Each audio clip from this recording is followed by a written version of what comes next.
Ngicela sifunde indaba nje bazalwane, ufisa ukudlulisa nje kafushane uverse 14 Hebrews Hebrew chapter 4 verse 14. Sinompristi omkhulu ongasisiza.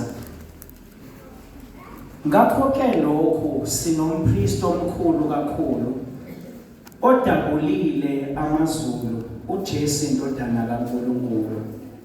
Masibambelele kuso isivumo sethu, ngokuba asinaye umpristi omkhulu ongenakuzwelana nobuthakathaka bethu, kepha olingiwe kukho konke njengathi, engenasono. Ngakho ke masisondele ngesibindi esihlalweni somusa, ukuba samkeliswe isihawu, sifumane umusa wokusiza ngesikhathi esifaneleyo. Alibonge igama lenkosi. Ngifuna ukuthi ekseni namhlanje sinompristi, alibonge igama lenkosi. Sinompristi onguKristu Jesu. Alibonge igama lenkosi.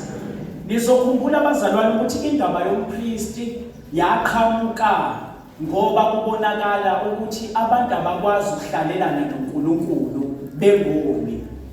uNkulunkulu uyathanda ukuhamba nabantu, kodwa uthiwa iphambeko zabantu.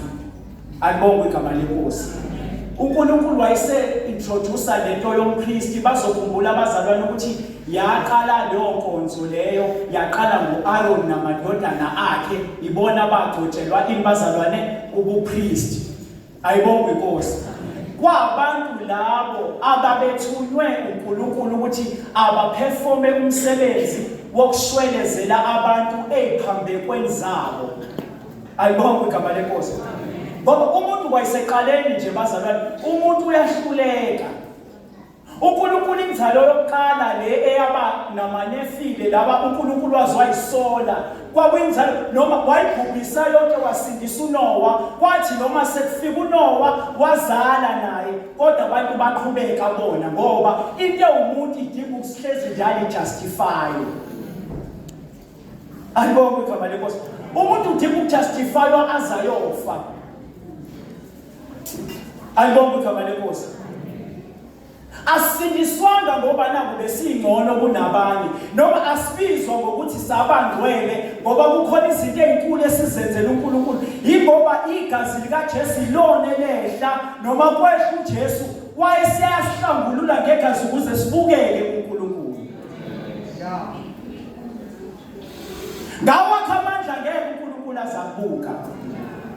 Izizindlo zenhliziyo yomuntu zimbi njalo. Alibonge igama lenkosi.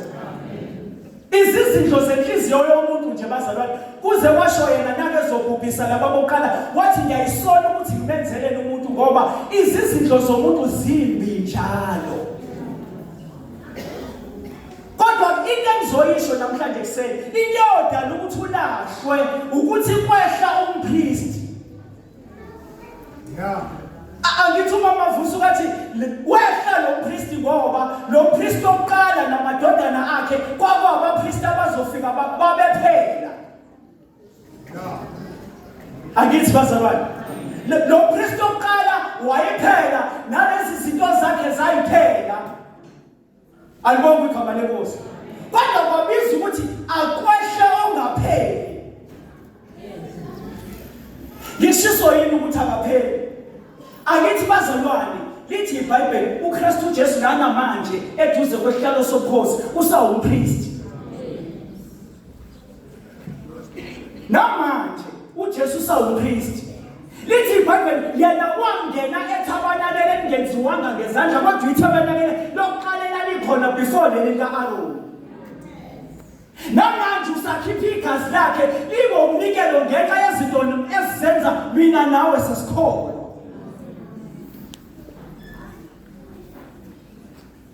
Okwakho nje ukukodwa sondele. Iyodwa nje into ekusalele wena, ake usondele kupriest. Ngoba sinompriest bazalwane, lithi wehla yena, asinayo umpriest ongenakuzwelana nani bazalwane nokuthakathaka. Yena wehla azazi ukuthi uzela abantu abadinga ukujustifywa.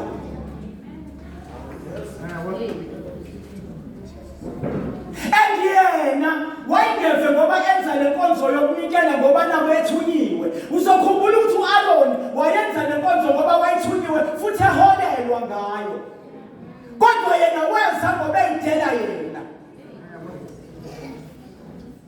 Ngamanye amazwi uJesu akezange emhlabeni ngoba ebheka ipromotion. Akezange emhlabeni ngoba edinga ipromotion. Promoted even before ehleze emhlabeni. Angithi masihamba kulokhuzane bazalwa kuJohn 17 uthi baba ngikhazimulise ngenkazimulo ebenginayo kusana. Oshuthi ngaba esephinde ekhaya wayengayiqali inkazimulo ayikhazimuliswa ngayo wayenayo even before ezele uzohlawulela wena. Wadela noma ukhosi wadela inkazimulo ngoba ezele ububi bakho. Kodwa wena even today uyahleka amakhulunywa ngokukholwa. Kodwa khona umuntu owafa ngenxa yakho.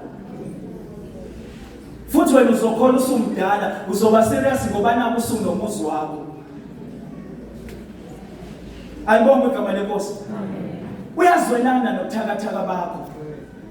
Ngizosho njalo ukuthi uJesu ekseni uyazwela wehla akehlanga ngoba nakuthiwa wena umuhle noma ayibonge inkosi bazalwane. Ubobuke bazalwane kuJohn 8 bazalwane kulethwa kuye owesifazane ebanjokotshene ephinda. Kuthiwa simele ukumbulala manje. Wakhuluma into eyodwa wathi wayinina nifuna ukumshaya nani nidinga ukujustify wayinina. Nawe ufuna ukhanda omunye udinga ukujustify wathi ongenasi isona kaqala umkhande lo. Lithi baphuma ngawani kusukela kwabadala kwaze kwabancane. Ngifuna ukukutshela uma ufikile namhlanje yaxolisa baba wami. Ukhona umpriest odabula amazulu ngenxa yakho. Sondela.